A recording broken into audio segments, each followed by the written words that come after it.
Welcome to The Explainer. Today, we're diving into something called positive psychology, which is really the science of the good life. It flips the script and asks a really powerful question. What if we stopped focusing only on what's wrong with people and started paying attention to what makes them truly flourish? I mean, really think about it.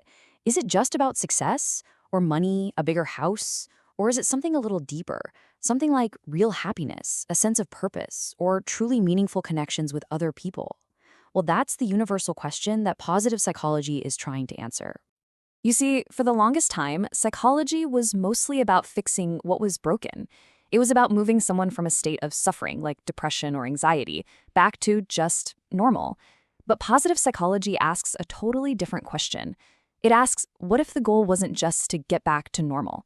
What if we could help everyone get from normal to great, to a life where they're genuinely flourishing? Now, to really get why this idea is such a game changer, we have to take a quick look back at what psychology was focused on for more than half a century. So for decades, psychology pretty much ran on what's called the illness model. It was basically borrowed from medicine, and the whole focus was on diagnosing and treating mental illness. Look at the numbers here. The goal was to get someone from, let's say, a -5, a state of suffering, up to a neutral 0. Now, positive psychology doesn't ignore that part. It just says, okay, what's next? It's all about that journey from 0 up to a +5. So, if we're not just fixing what's broken, how in the world do we start building what's good? Well, the founder of positive psychology, a guy named Martin Seligman, gave us a really powerful framework to do exactly that. It's called the PERMA model, and you can think of it as 5 scientifically backed pillars for building a flourishing life. So let's break down what each of these letters actually means. First up, P is for positive emotions. Now, this is way more than just a fleeting moment of happiness. It's about intentionally making space for feelings like gratitude, contentment, and hope in your day-to-day life. And the research is clear. These feelings don't just feel good in the moment, they actually broaden our minds and build our resilience for whatever comes next. And that brings us to E, for engagement. You know that feeling when you're so absorbed in something that the rest of the world just disappears? That incredible state is called flow. It's when your skills are perfectly matched to a challenge, and you completely lose track of time. That's engagement. From that deep personal focus, we zoom out to R, for relationships. This is a huge one. It's a reminder that we are social creatures at our core. And honestly, study after study shows that having strong, authentic connections with other people is one of these single most powerful predictors of a happy, fulfilling life. And often, those connections help us find M, for meaning. This is about connecting to a cause or a purpose that gives your life a sense of significance. And this isn't just about feeling good, it's about doing good. It's about using your unique strengths to serve something bigger than yourself. And finally, we have A, for accomplishment. This is that deep, satisfying feeling you get from mastering a skill or hitting a goal you've set for yourself. It builds that inner confidence and fuels your drive to take on the next challenge, and the next one after that. Okay, so this PERMA framework is an amazing roadmap, but it does bring up a pretty big question, right? How much of our own happiness can we actually control? I mean, is it all just a matter of luck or genetics? Or can we really truly build a good life for ourselves? Well, let's see what the research has to say about the architecture of our own well-being. Okay, check out this pie chart. It's based on some fascinating research by Sonia Lubomirsky.